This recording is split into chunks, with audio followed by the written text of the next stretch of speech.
Amén. Bien, estamos estudiando la segunda unidad con el título El Evangelio y la Libertad. Y el tema, Dios libera.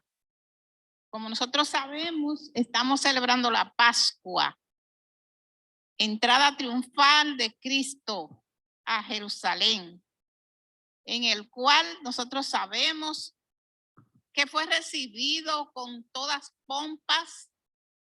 El domingo pasado se habló de esta llegada de Cristo y hoy nosotros entonces hablaremos de esa cena, de esa Pascua que dice la palabra, que se dieron a un mismo nivel ambas. Así que vamos a ir a los objetivos para adentrarnos en medio de este conocimiento que Dios nos brinda hoy. En los objetivos podemos descubrir, como en el texto bíblico, en la persona y en el ministerio de Jesús, que se nos revela Él, de la manera en que Dios imprime continuidad a su proyecto de redención humana.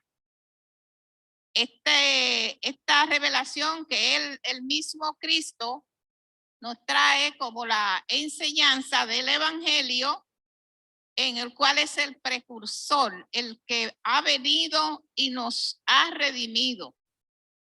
También vamos a entender el carácter de comunidad de relaciones que Jesús imprimió a su ministerio y su principio de comunidad de mesa.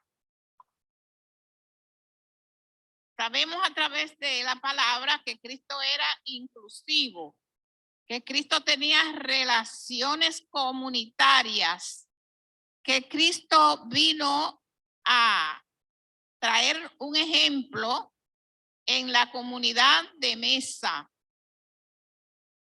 Celebrar a Jesucristo, dice el tercer objetivo, como vínculo y mediador entre Dios y el ser humano, sin necesidad de nuevos sacrificios rituales.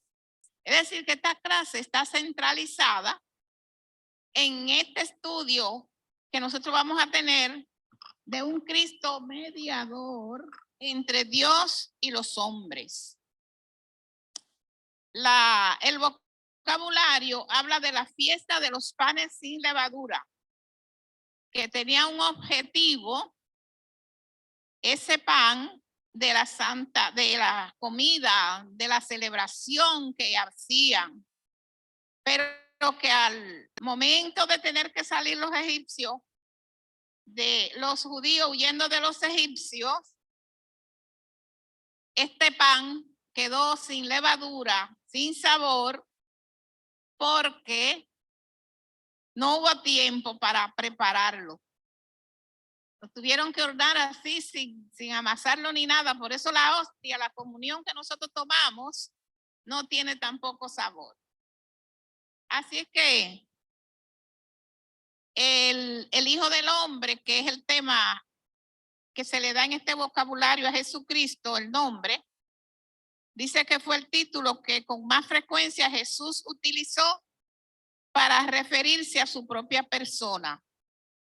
En la mayoría de esas ocasiones, él utilizaba ese título y lo hacía con referencia a la figura que se describe en Daniel 7:13, en la revelación que éste tuvo de una figura celestial, tanto individual como la representación más ideal del pueblo de Dios. Damos gracias a nuestro Señor porque el Cristo de ayer es el mismo de hoy. Hablando acerca de la palabra del Hijo del Hombre, Jesús vino a la tierra en tierra judía. Y él era el escogido por Dios desde la eternidad. Dice que ya estaba ese cordero para limpiar con su sangre preciosa a la humanidad. Pero en el caso de Jesús, nació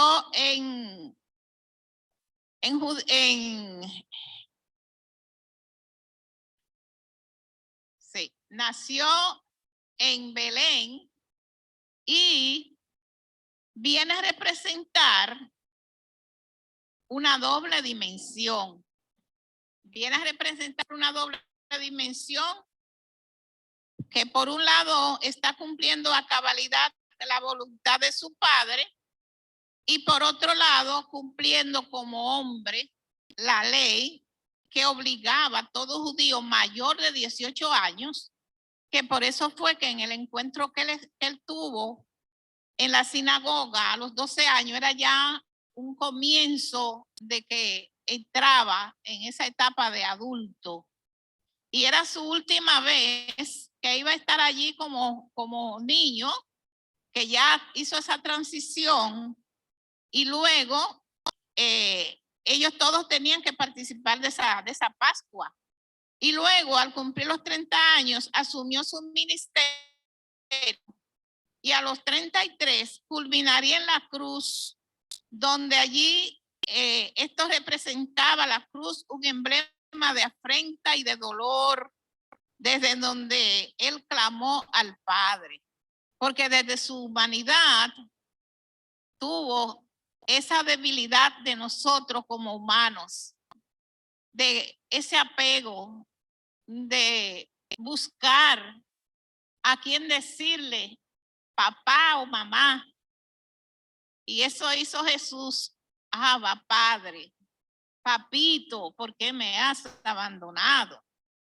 Así que hoy la voluntad de Dios nos exige a nosotros estar atentos a equilibrar estos dos elementos igual que Jesús, porque nosotros tenemos esa divinidad de Dios en nuestras vidas, porque Él nos hizo a su imagen y semejanza. Así que exige estar atento a equilibrar estos dos elementos igual de importante ante la solidez de la fe cristiana. Como cristianos, nosotros estamos en esta disyuntiva que de momento nos sentimos muy poderosos de que podemos hacer las cosas por nosotros mismos como humanos. Pero cuando adentramos en nuestra vida espiritual, reconocemos que es Él quien actúa en nuestras vidas día tras día. Así que por eso Jesús oraba por sus discípulos, porque Él vivió nuestra humanidad. La clase de hoy tiene el título, ¿verdad? De Dios libera y redime. Propósito con el que Jesús vino aquí a la tierra. Y se encuentra en Mateo 16, 17 al 30.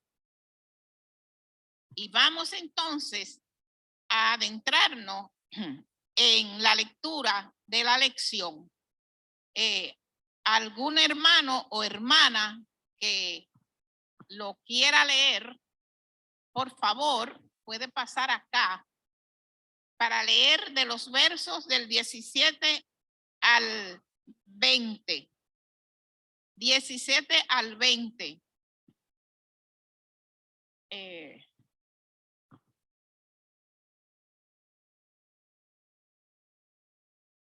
El hermano Edwin, gracias.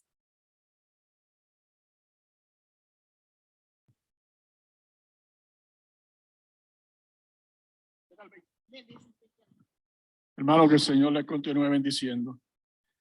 El primer día de fiesta de los panes sin levadura, se acercaron los discípulos a Jesús diciéndole: ¿dónde quieres que preparemos para que coman la Pascua? Él dijo: id a la ciudad, id a la ciudad, a cierto hombre y decirle: el maestro dice, mi tiempo está cerca de tu casa, mi tiempo está cerca en tu casa, celebraré la Pascua con mis discípulos. Los discípulos hicieron como Jesús les mandó y prepararon la Pascua. Cuando cayó la noche, se sentó a la mesa con los 12. Gracias, hermano. Tengo una pregunta para nosotros los que estamos aquí. ¿Qué es la Pascua en nuestras vidas? ¿Qué es la Pascua para nosotros?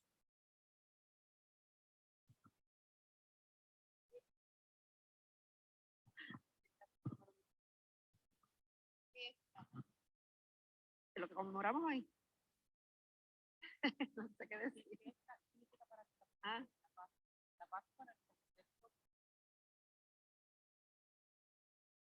Nos trae esperanza.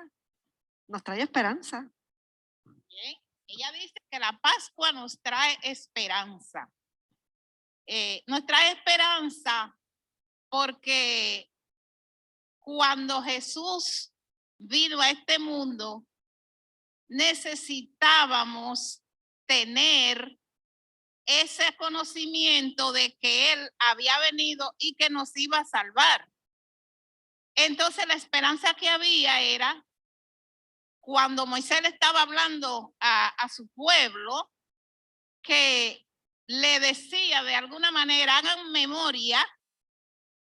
memoria de lo que Jesús, de lo que Jehová ha hecho en nuestras vidas. Y la Pascua es la experiencia de seguir a Cristo en el caso de nosotros ahora, porque ya nosotros no estamos esperando como en los tiempos del Antiguo Testamento. Ya nosotros tenemos un Cristo que vino y está entre nosotros. Ya nuestra esperanza en cuanto a Cristo está cumplida.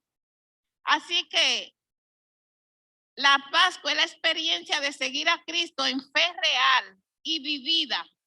Es una fe encarnada, que Él vino a encarnar en nosotros, que crea una actitud existencial en la que la comunidad cristiana de hoy, como iglesia, comprometida honestamente con la consecución de este proyecto inaugurado, porque este es un reino que está inaugurado, que Cristo vino a inaugurarlo como el arquitecto, ¿verdad?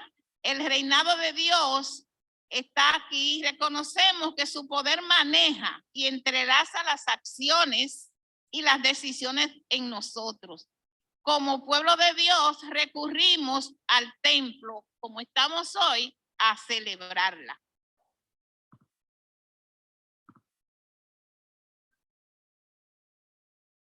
Exactamente como nuestra hermana Alcenia está hablando, ¿verdad? Y está educándonos, que llegamos al templo como estamos hoy, pues yo recuerdo y sigo recordando que cuando de niña la Pascua, recuerdo que inclusive las familias más pobres buscaban algún dinerito, lo ahorraban para poner a los nenes lindos el día después de la resurrección. Y recuerdo que a mí hasta una Pamela me ponían y me mandaban a la iglesia con un vestido nuevo. O sea, que lo que estaba hablando la hermana es eso, ¿verdad? De quitar nuestras capas y renovarnos cada día. Y en eso, en nuestra humanidad, pues nos renovamos de esa manera. Pero entonces también renovamos para que nuestra espiritualidad podamos entonces ser unas nuevas personas, ¿verdad? Con nuestra humanidad y nuestra espiritualidad. Es paralelo, funciona paralelo, pero poco a poco el Señor nos va quitando esas cositas de atrás que tenemos, de tantas otras cositas, y nos va llevando por el camino que Él desea. Y eso para mí y para nosotros es la Pascua. Muchas gracias. Muchas gracias a usted, mi hermana. Muy bien. Así es que el primer día de la fiesta de los panes sin levadura, se acercaron los discípulos a Jesús diciéndole: ¿dónde quiere que preparemos, verdad? Para que comas la Pascua. Para Jesús, la Pascua era algo que Él venía a traer un misterio a develar un misterio a través de ese acontecimiento. Porque hasta ese día los discípulos no sabían lo que estaba pasando en cuanto a lo que estaba anunciado. Por lo tanto, la Pascua es una experiencia de la manifestación divina, ¿verdad? En nuestra condición humana. Por lo tanto, Santa Cena, que entonces van ellos a cenar, es la expresión máxima de la naturaleza de Jesús. Porque Él se está presentando algo sencillo aparentemente, como de pan y comida y vino, pero lo que va a pasar ahí es trascendental para nosotros. Así es que Jesús, cuando le dice que hagan memoria, ¿verdad? De cuando ya Él no esté, es decir, que se conjuga aquí el pasado como acontecimiento y el presente como la capacidad de anticipar la plenitud. Cuando nosotros estemos configurados con Jesús y recibamos ojos adecuados. Porque Él está diciendo, miren, coman y beban, pero estamos nosotros con nuestra conciencia y con nuestro pensamiento alineado a lo que Jesús está diciendo. Porque si no lo tenemos de esta manera alineados, no pasa de ser un ritual. Tenemos que vivir esa experiencia desde adentro. Así que Jesús dice que nos invita a que tengamos ojos adecuados para verlo y comprender que Él es la luz de una nueva orientación a nuestra existencia. La luz de fe de la iglesia y que hace resplandecer plenamente nuestra vida espiritual. A través de esto que nosotros estábamos mirando que Él le dijo, el maestro dice, mi tiempo está cerca. En tu casa celebraré la Pascua con mis discípulos. Le está diciendo a ellos que le digan a ese Señor. Vamos a ver qué dice el verso 19 al 20, al 25. 19 al 25. No.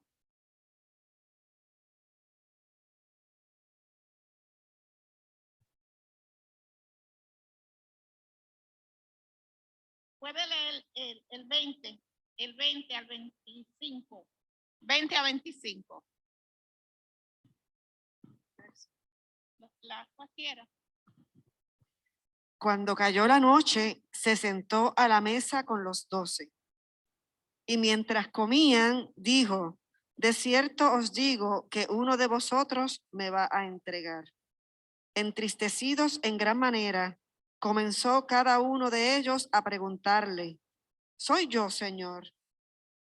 Entonces él respondió y dijo, el que mete la mano conmigo en el plato, ese me va a entregar. A la verdad, el Hijo del Hombre va, tal como está escrito de él. Pero ay de aquel hombre por quien el Hijo del Hombre es entregado. Bueno le fuere a ese hombre no haber nacido.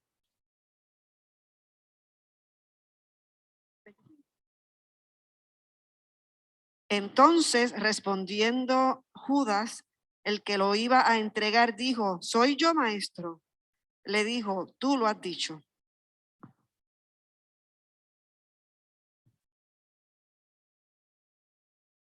Nosotros podemos ver en esta lección que cuando Jesús está allí y está hablando con los discípulos, porque realmente esa fue una cena que se dio la primera tarde de la fiesta de Pascua.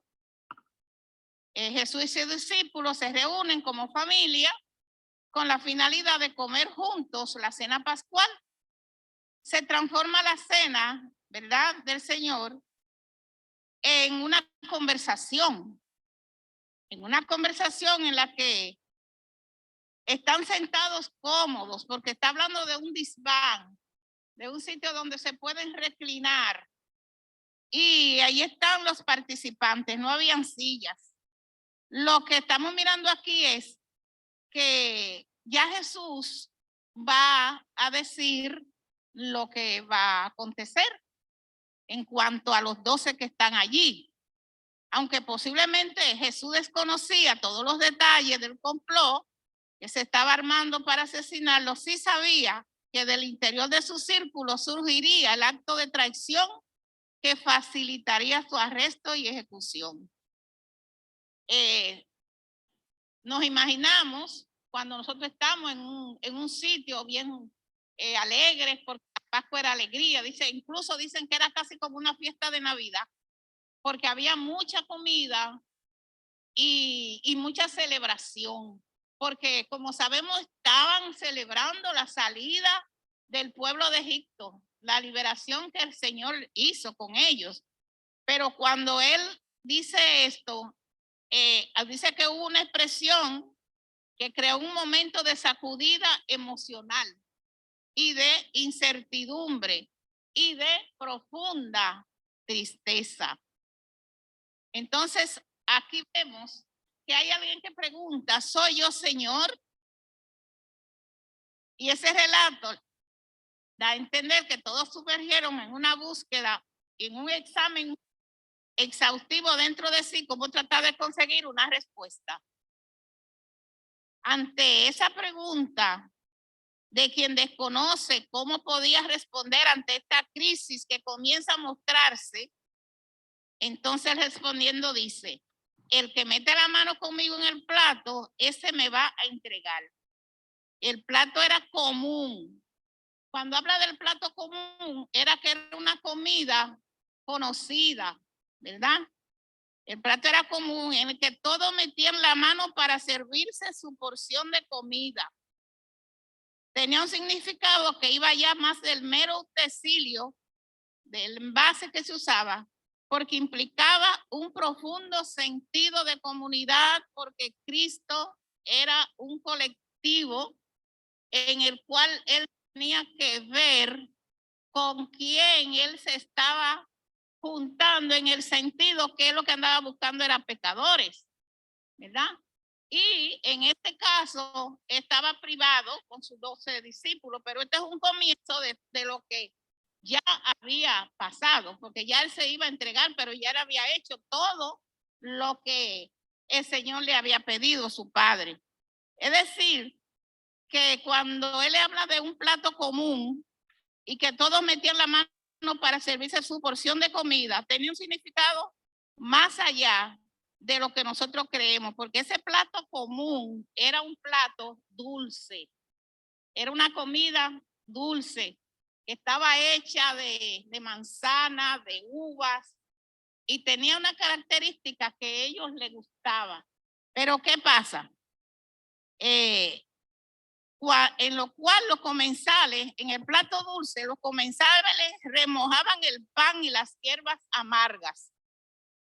Las hierbas amargas tienen un significado. O sea que no se habla de hierbas amargas, pero tenemos que analizar. Esas hierbas amargas representaban los sinsabores, los dolores, los sufrimientos, la matanza de sus niños en Israel, el trabajo que ellos tenían que hacer, todo aquello que hacía un marco de recordar con dolor. Entonces, ese plato amargo, lo que ellos cogían amargo, que era según raíz de rábano con hierbas amargas, ese plato ellos cogían y lo sumergían en el plato dulce. Por eso era que todos querían meter las manos a la vez, porque el amargo era tan grande que dice que los niños lloraban porque no lo querían comer, pero era necesario que crecieran conociendo ese ritual. O sea que alrededor de la mesa ponían el plato con la comida amarga y era lo primero que comían, y luego entonces los zambullían en el plato dulce. Y eso es una experiencia para la vida de nosotros, porque nosotros vivimos en este mundo que no todo es dulce ni todo es amargo. Esto es que en la mesa va a haber siempre que nosotros nos movamos, en la mesa que nos pone la vida, siempre vamos a encontrar lo amargo y lo dulce. En este caso, dice que no era nada más el significado de que comieron hierba amarga y salsa dulce, ¿verdad? En lo cual todos iban rápido a mojar eso porque tenían la boca con el amargo de lo que habían comido, el sabor. La respuesta de Jesús pone de manifiesto que la traición, en principio, ha sido romper el vínculo comunitario que implicaba comer del mismo plato como un gesto de hermandad. Entonces, respondiendo Judas, le dice que si él era, yo soy maestro, otro punto. Le dijo maestro porque no quería decirle señor, no quería tener el respeto que los demás y la admiración que los demás le tenían a Jesús, porque él, según, era un celote, pertenecía a un grupo político que quería derrocar a los romanos. Y dicen que puede ser que él estaba desencantado de ser seguidor de Jesús porque él esperaba otra cosa de Jesús. Él no esperaba que Jesús iba a ser tan humilde y tan manso, sino que él esperaba una persona que venía para derrocar a los romanos, de la forma que como ser humano él pensaba. Porque la divinidad de Cristo no permitía que fuera de esa manera, porque no vino a pelear físicamente, él vino a pelear con la espada de la palabra. Así que seguimos viendo aquí en cuanto a la lectura que esta enseñanza nos trae, ¿verdad? Que esos 7 días que ellos duraban sin comer nada, lo llevaban sin comer nada que contuviera levadura, que le llamaban matzat, o torta plana, crujiente sin sabor. Ese pan no era agradable, pero fuera de ahí había un banquete. Cuando comían eso, más allá de que no era pan con levadura, entonces ellos tenían un banquete. Sin embargo, en la Pascua hay compensaciones. La primera noche de la seder, que quiere decir servicio, hay una celebración familiar por la libertad que Dios permitió a su pueblo, y es un poco parecido a la fiesta de la liturgia de Navidad, que venía como un evento muy importante, con rituales simbólicos, en un ambiente con bastante seguridad, que fue un momento para Cristo aprovechar y decirle a ellos como algo visual, que ellos tuvieran una idea de lo que representaba el vino y representaba el pan. Así que seguimos en este estudio que dice que la palabra maestro, por eso Judas la usó, porque la usaban con sarcasmo los contrarios de Jesús. Como no lo querían respetar como Dios, lo decían como un maestro, como un simple maestro. No lo tenían en cuenta. Ellos no pensaban que él discipulaba para el reino de los cielos. Tengo una lecturita del libro que voy a pedirle a la hermana Julita que por favor lo lea, que tiene que ver con la aplicación.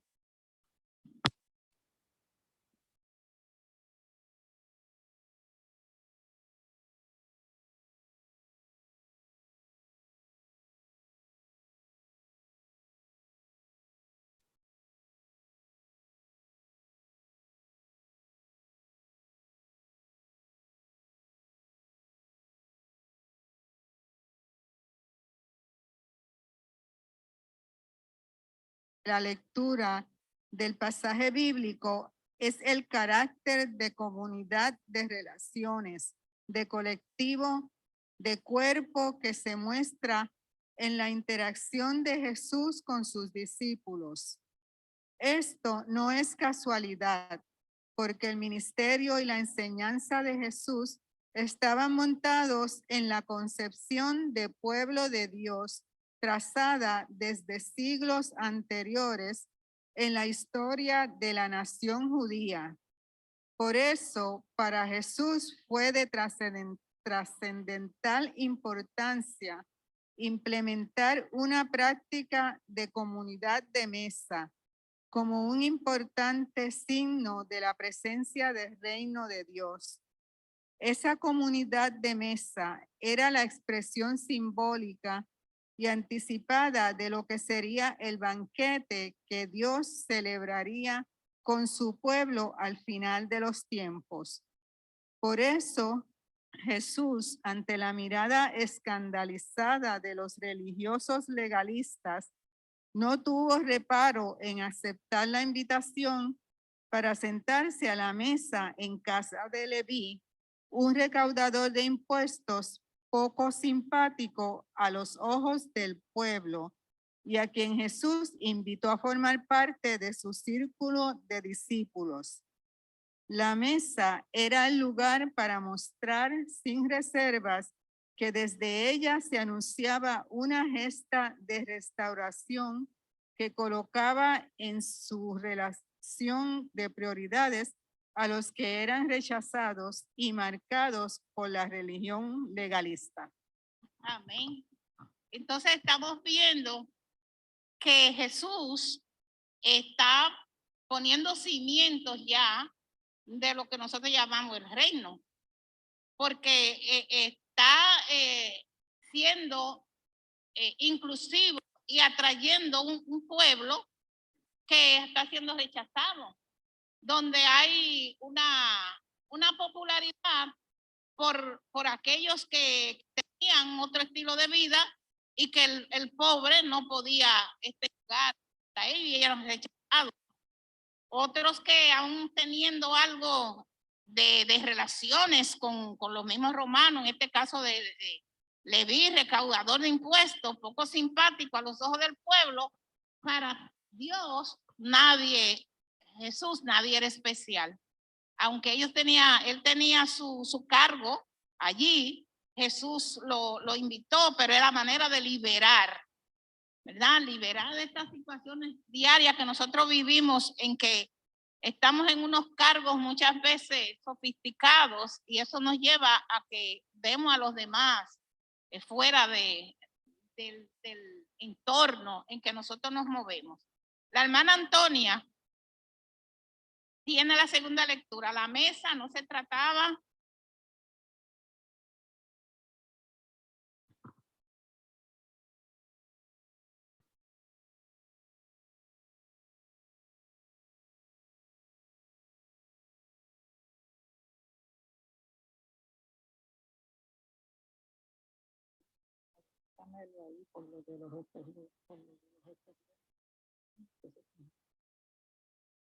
La mesa no se trataba de una comida, sino de afirmar el poderoso signo de que donde quiera que se constituía la comunidad de mesa, se estaba anunciando esa reunión escatológica del fin de los tiempos, de Dios con su pueblo. De manera que en la intencionalidad que marcó siempre el ministerio y la enseñanza de Jesús, esa dimensión de comunidad de relaciones fue medular. De esa intencionalidad del ministerio de Jesús, desde la comunidad de mesa, nos alcanza hoy el desafío como creyentes para evaluar cómo se expresa nuestra práctica religiosa, la expresión de nuestra espiritualidad. Y el desafío resulta ser abrumador. La realidad de vivir en un contexto sociocultural que privilegia la individualidad, el alcance de logros personales aún a veces por encima de algunos fundamentos éticos, el excesivo énfasis en la salvación individual y la espiritualidad privada cambiado, salvo honrosas excepciones, la mentalidad y la actitud que afirma el valor de la comunidad por encima del interés personal. Si a ello le añadimos la continua propaganda dirigida a la consecución del éxito como un valor más importante que el desarrollo del colectivo, tendremos un cuadro bastante claro de la pérdida de significado del valor comunitario en la práctica de la fe cristiana. Amén. Aquí el Señor nos invita a establecer un nuevo modelo de relaciones que será un fruto especial de procesos pequeños, porque comenzamos desde abajo para involucrarnos las personas en la familia, en la amistad, en los círculos de trabajo, en las comunidades eclesiales, en experiencias comunitarias de amor y en este sistema que estamos viviendo. Aquí nos está diciendo la individualidad que hay y lo que Jesús vino a implantar aquí en la tierra. Dice que es una de varias muestras que dan fe de la conciencia de Jesús de ser en su persona y ministerio la continuidad del proyecto redentor de Dios. Y nos dice que los seres humanos tenemos hoy por delante el desafío de contrarrestar tantos odios, tantas violencias que han operado a lo largo de la historia. Se habla de una auténtica reconciliación que implica un proceso en que se deben desmontar estructuras inmorales e injustas que por los siglos se han gestado. Vamos a tener al hermano Edwin, que nos tiene acá una explicación del análisis. Estoy tratando de que nos adentremos en el análisis, que lo vi muy profundo, con la intención de que nos ubiquemos.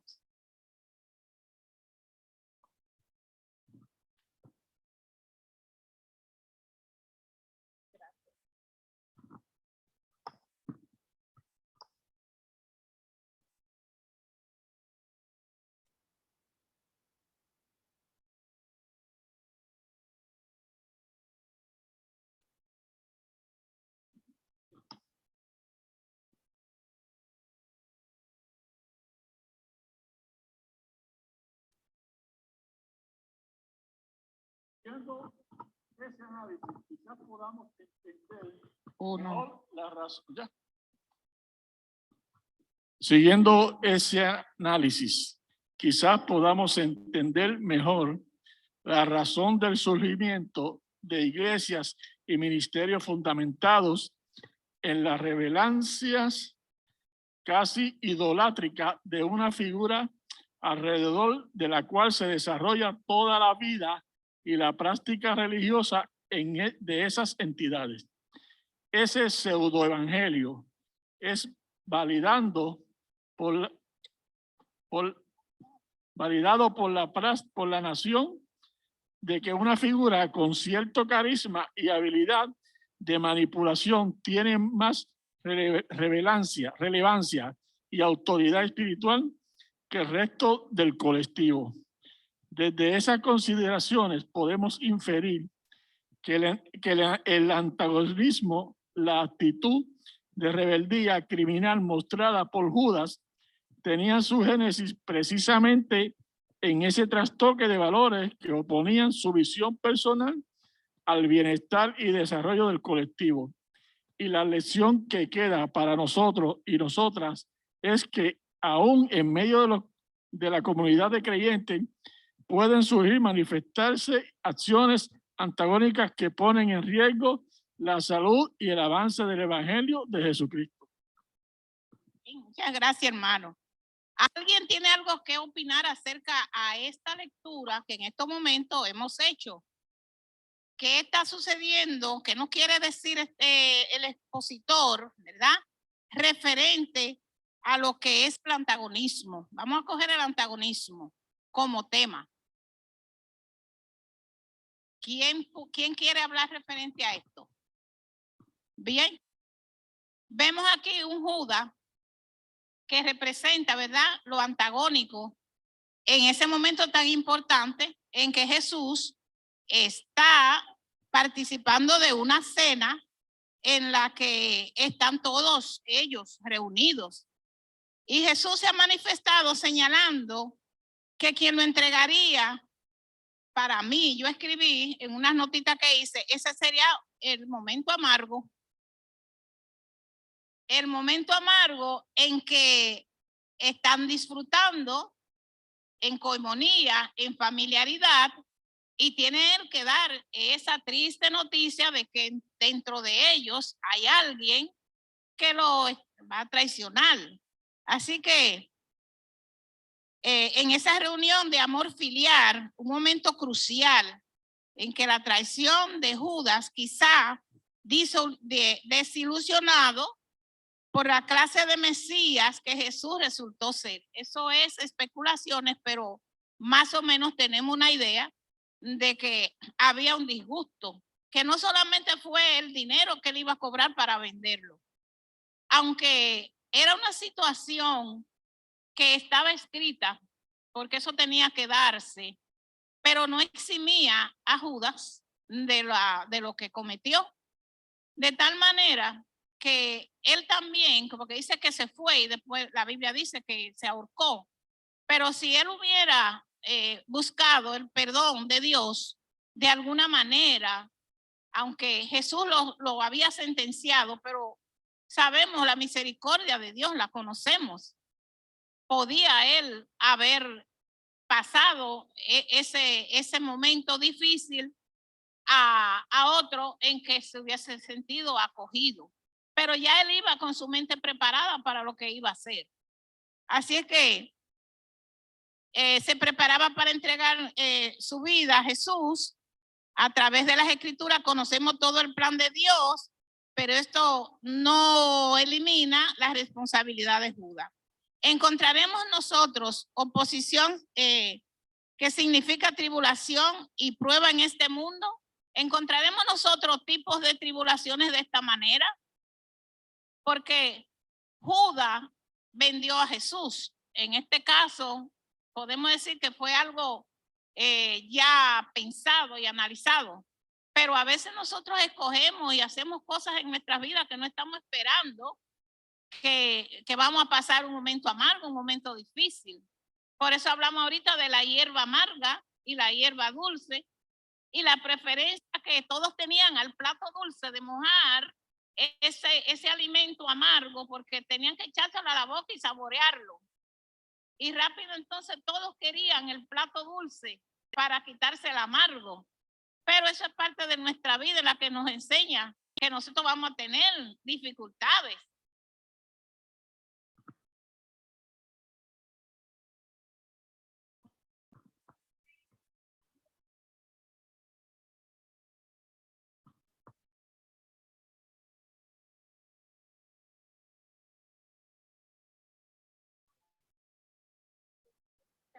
Unas cosas entre eso, relacionado con Judas y relacionado con una mesa comunitaria, ¿verdad? Y en realidad, con el propósito de Jesús de venir a rescatar pecadores y todo, ¿verdad? Y se da esa dinámica, esa vertiente. Entonces hay una distinción ahí de profundidad relacionado con lo negativo y lo positivo, lo amargo y lo dulce. Quiere decir con las cosas que nosotros tenemos que enfrentarnos y bregar, de verdad, porque es así, porque se van a presentar situaciones de la vida que uno va a tener que profundizar con lo que se presenta en términos a tentación, porque Judas estaba con otra, yo no voy a decir de culpar a Judas ni de Judas estaba con otras pretensiones. Entonces, cuando había un sentimiento de tristeza, que dice que había sentimiento de tristeza, algo en los que estaban en la mesa, se entristecieron, se estaba dando una cosa en el ambiente que a veces no, inesperada, que a veces nosotros la palabra que decimos es, ahí se está como que se siente algo fuera de en el ambiente. Entonces esas cosas hay que tenerlas en cuenta, que se están presentando cosas en el ambiente que no son las mejores. Quiere decir, ajá. Entonces, sí, hay una palabra que se dice cuando se haga presentimiento. Estaban, entonces la gente estaba, eso se da, esas son cosas que se dan. Amén. Bueno, Jesús lo dice, en el mundo tendríamos aflicciones, pero no teman, yo he vencido al mundo. Y cuando estamos con Él, nuestras cargas, de alguna manera, nosotros tenemos que no querer hacer las cosas por nosotros mismos. Porque en el caso de Judas, él salió por ahí, pero salió por ahí porque era Jesús. Pero si otro lo mata antes de que lo vaya a vender. O sea, que esas serían las reacciones que nosotros podemos tener pero el Señor, como ha venido a darnos a nosotros una enseñanza de paz, nos está instruyendo a que confiemos en Él y esperemos. Es difícil a veces, porque mientras la carga es más grande, más difícil se hace, pero el Señor está ahí. El Señor nos está ayudando. Si Leila va a leer de aquí Sí. hasta aquí.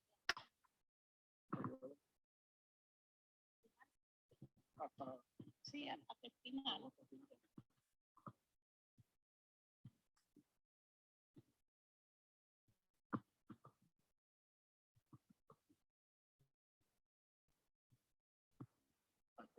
Hasta el final.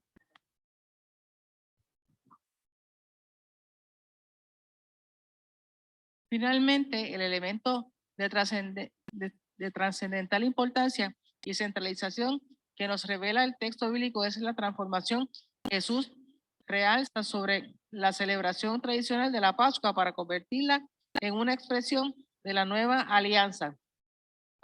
Por la manera en que el pan y el vino se tornan en elementos representativos del sacrificio de Jesucristo, como el nuevo Cordero Pascual que cancela de ahí en adelante nuevos sacrificios. Desde esa alianza que desde Jesucristo actualiza la continuidad de Dios, se abre la oferta de perdón y reconciliación que siempre ha sido el norte de su proyecto para el ser humano. ¿Cuáles son los elementos constitutivos del Evangelio de Jesucristo que hoy nos puedan ayudar a creer y afirmar la continuidad de Dios en medio de la historia humana? ¿Cómo la fe en Jesucristo como Señor y Salvador nos puede ayudar a mantener la vigencia como comunidad de relaciones?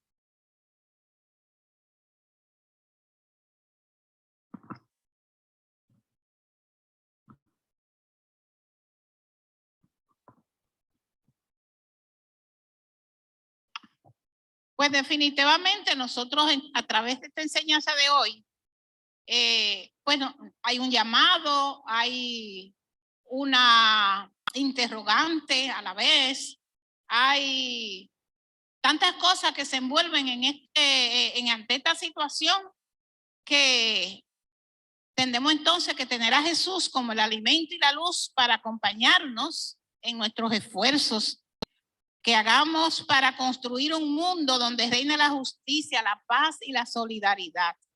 Jesús nos ha traído el evangelio que abraza a todos como una celebración pascual.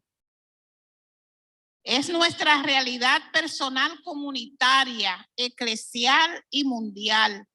Y tenemos que vivir con la confianza puesta en Dios. Siempre hay una resurrección.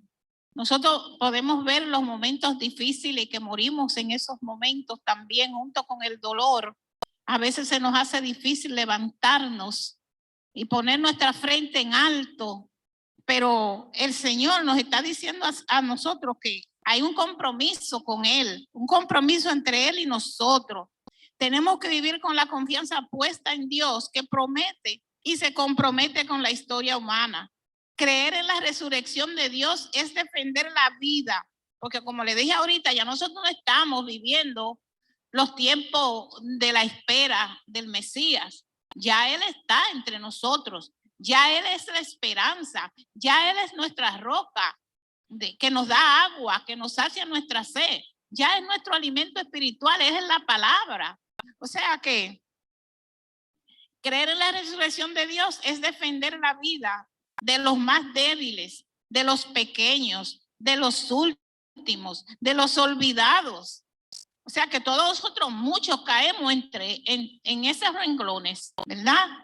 Tenemos entonces que tener en cuenta que en estos días tenemos un tema bien difícil aquí en Puerto Rico en la mesa. La mesa está puesta con ese tema del aborto.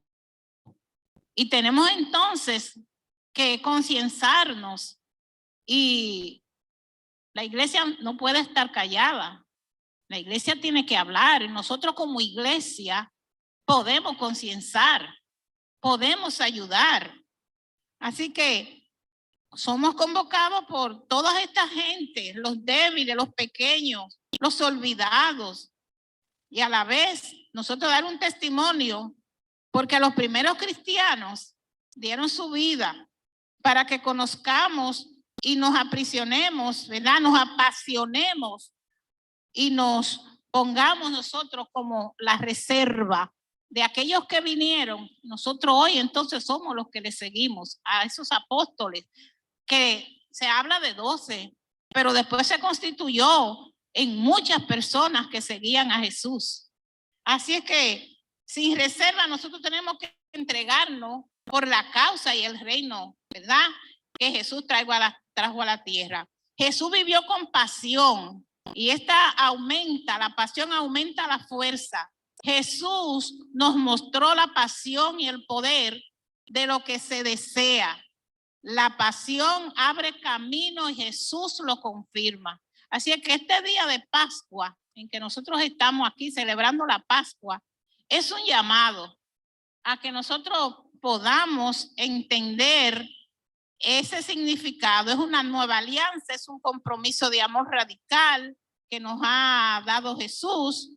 Nos hace ver que cuando Él dijo comed y bebed, no es solamente que estaba entregando su cuerpo, sino todo su ser. Porque hemos visto que en la lectura que Jesús era un ser dimensional. Estaba aquí en la tierra, pero su cuerpo no era de aquí. Su cuerpo espiritual era del cielo. Así es que esperamos que nuestra clase en esta mañana pues haya aportado un conocimiento. Vamos entonces a tener la oración final, porque son las 10:33, con una pregunta, ¿verdad?, en la que nosotros podemos contestárnosla. ¿Qué elemento de mi experiencia de fe cotidiana debo examinar constantemente para no reproducir actitudes antagónicas en mi comunidad de fe que obstaculicen su crecimiento y desarrollo? ¿Qué valores espirituales puedo identificar en mi relación con el Señor Jesucristo que puedan contribuir a la salud de la comunidad de fe? Estas preguntas pues quedan en el tintero para que nosotros podamos vertirlas en nuestras vidas y hacer un análisis acerca de ella y de lo que nosotros estamos viviendo como cristianos. ¿Qué efecto tuvo este acontecimiento para los discípulos en aquella época? Desde esa pregunta se puede alcanzar muchas cosas, porque a la vez nosotros hoy estamos sentados en el asiento de los discípulos, porque estamos llamados a ser discipulados. Vamos a tener la oración. Nos ponemos de pie.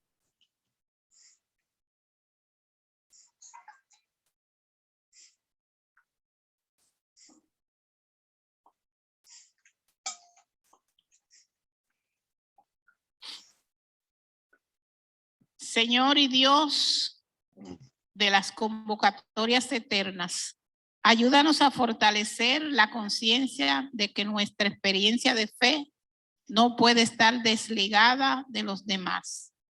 Crea en nosotros una disposición de espíritu que nos ayude a aportar lo más rico y significado en beneficio de la comunidad de fe, así como en el resto de nuestro entorno comunitario. Danos siempre la oportunidad de celebrar a Jesucristo como el vínculo perfecto de nuestra vida con Dios. En el nombre de Jesucristo hemos orado, amén. Y oramos por las ofrendas que han sido recolectadas. Señor y Padre nuestro, gracias te damos por la ofrenda que ha sido recolectada. Y te pedimos, oh Dios, que tú la bendiga y que sea para el uso de tu santa, de la expansión de tu santo evangelio. Bendice las personas, los hermanos que dieron y que lo que no han podido dar también, Señor, tú ponga en ello esa bendición. En el nombre de Jesús. Amén.